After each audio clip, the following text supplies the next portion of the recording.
এই সূরা নিসার 43 নম্বর আয়াত আল্লাহ রাব্বুল আলামিন বলেছেন, হে আমানু, তুমি সালাতের ধারের কাছেও যাও না, ওয়া আনতুম সুকারা, মোহগ্রস্ত অবস্থায়। সুকারা শব্দের অর্থ হইল মোহ, মিষ্টি। শাক্কার মানে চিনি, এই যে আরবে থেকে এসে চিনি রে শাক্কার কয় না, চিনির থেকে অধিক মিষ্টি যেটা সেটা হলো মধু, এই মধুরে কয় সুকারা। এই সুকারাত থেকে আসতে যে তোমরা অতি মিষ্টি যেটা তার কাছে যাও না। মানুষের কাছে অতি মিষ্টি কি জানেন? তার মোহ, মোহ কামনা। মোহগ্রস্ত অবস্থায় সালাতের ধারের কাছেও যায় না, সংযোগ যোগাযোগের কাছে যায় না। অহনে আমাদের সমাজের মৌলবী সাহেবরা তারা এর অর্থ করে লা তাকরাবুস সালাত ওয়া আনতুম সুকারা, নেশাগ্রস্ত অবস্থায় নামাজের ধারের কাছে যায় না। তাহলে নেশাগ্রস্ত অবস্থায় যদি নামাজের ধারের কাছে যায় না, হেনে মৌলবী সাহেব পড়ে না। কারণ মৌলবী সাহেব মদ খায় না, গাঞ্জা খায় না, হিরোইন খায় না, বাবা খায় না, হ্যাঁ এগুলা কিচ্ছু খায় না, বিড়ি সিগারেট খায় না। ইনি হজরত পান খান, পান খায়। সিগারেট হারাম হয়ে যায়, কারণ সিগারেটের ভিতরে শুকা থাকে। পানে যে জর্দা খান, ওটা তো সিগারেটের থেকে ডেঞ্জারাস। সিগারেট জর্দার মধ্যে নিকোটিন বেশি, মাথা ভু ভু কইরা ঘুরে। আমি শুনছি, খাই নাই। তাহলে পরে এখন সে কি করলে বোঝাটা অন্যের কান্দে দিয়া দিল, কারণ উনি তো মদ খায় না, উনি পরহেজগার, উনি গাঁজা খায় না, উনি ইয়াবা খায় না, পরহেজগার। সে কি করলো, আরেকজনে তোমরা অন্যরা খাও যায় না। কিন্তু আল্লাহ কইছে মোহগ্রস্ত অবস্থায়। এখন মোহ তো বাবা সবার আছে, আলেম থেকে লইয়া জালেম পর্যন্ত সবাই মোহগ্রস্ত। জয় গুরু, জয় গুরু, জয় গুরু। আলেম থেকে শুরু করে সবাই মোহগ্রস্ত। আমি একটু অন্য আলোচনা করতে চাইছিলাম, কেন জানি আমার মনে হইল এই দিকে ঢোকাটাই ভালো, কারণ প্রয়োজন এইটা। আমি দেখছি মোহগ্রস্ত অবস্থায় নামাজের ধারের কাছে যা, সেই মোহ সবাই গ্রস্ত। সেই মোহটা কি? সেই মোহ বিষয় বাসনা যেটা আছে সেটাই মোহ। আপনি বিষয় বাসনা ছাড়া মানুষ দেখান, বিষয় বাসনা ছাড়া মানুষ দেখান। আল্লাহ কইছে মোহগ্রস্ত অবস্থায় সালাতের ধারের কাছেও যায় না। নেশাগ্রস্ত অবস্থা নাই। প্রতিটা মানুষ নেশাগ্রস্ত, প্রতিটা মানুষ মোহগ্রস্ত। কেউ মদ খায় কিন্তু সে ঘুষ খায় না, আবার কেউ আছে ঘুষ খায় কিন্তু মদ খায় না। তো ঘুষও তো একটা নেশা, ঘুষ খাওয়া এটা একটা নেশা, সুদ খাওয়া এটা একটা নেশা, সম্পদ জমা করা এটা একটা নেশা, ক্ষমতা যাওয়ার নেশা আছে। নেশা ছাড়া কোনো মানুষ আছে? প্রতিটা মানুষ নেশাগ্রস্ত।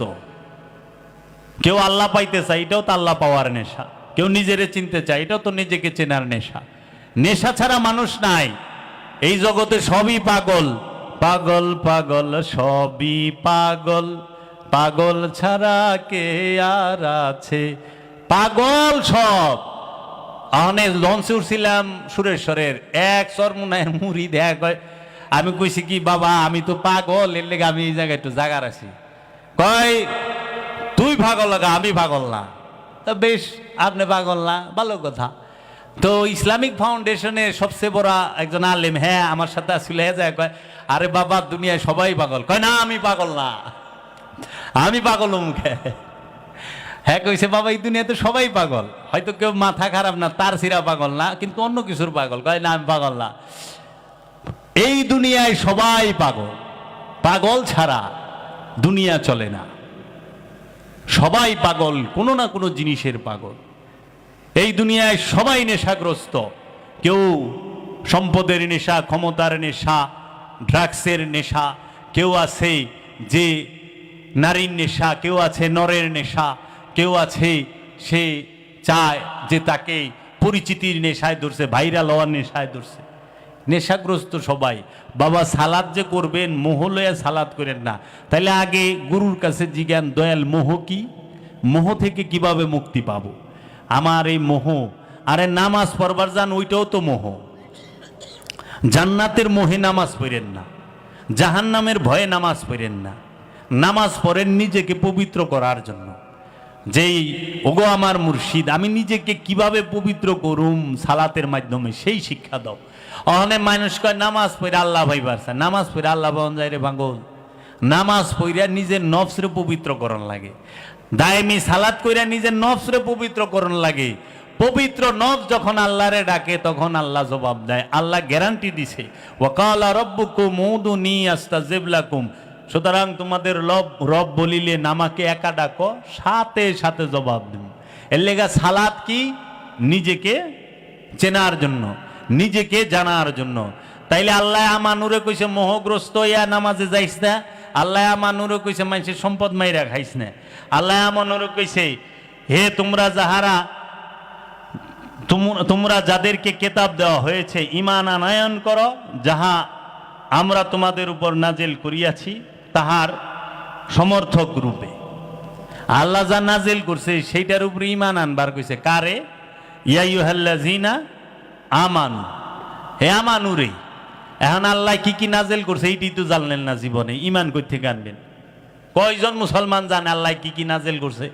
কদিহি খালি মুসলমান জানে আল্লাহ নাজিল করছে কিতাব আর কুরআন, শেষ ফুটুস। আল্লাহ যে আরো কত কিছু নাজিল করছে এই খবর মুসলমানের নাই।